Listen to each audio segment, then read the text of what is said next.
As we've seen during the course of COVID, we under stress tend to attract the unhealthy food, the sweets and the meats. And so if you flip the script, what were the foods to give you life and vibrancy are the foods that I called not dyed, fried, and laid to the side. I began looking at, wow, how can the food that we eat from the corner stores, the carry out, how is that impacting people's mood, and how it's so important to think about when we are stressed and depressed, that eating unhealthy food that's dead food actually also just exacerbates the problem more.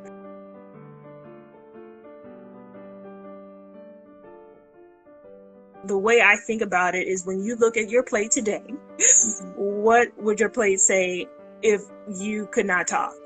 And I want my plate to say that I'm alive and I'm living my best life, not fried, dyed, and laid to the side.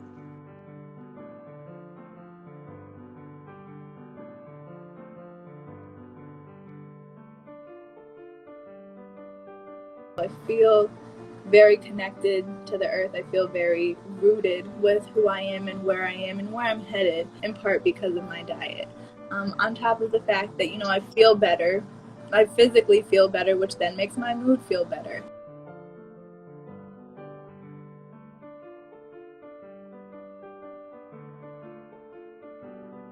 I always say, if genetic is 20% of you, your lifestyle is the 80% that's really going to round out.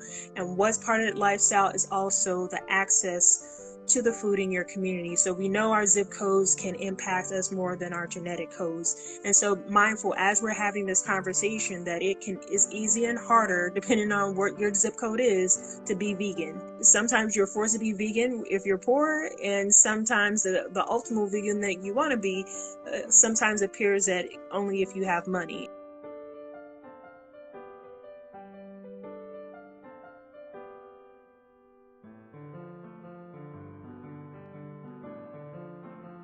As a teacher, I believe that starting with the young generation and starting with the young ones is the way to it. So like community gardens at school, teaching students about what they're putting in their mouth. So just pointing those things out to students, because and it's never too late for us, but we can definitely get the ball rolling for the next generation, for the young ones coming up. Maybe they'll start using their voice, and maybe we won't have to speak up for the voiceless as much, because the voiceless will then find their own voices and find their own ways into it.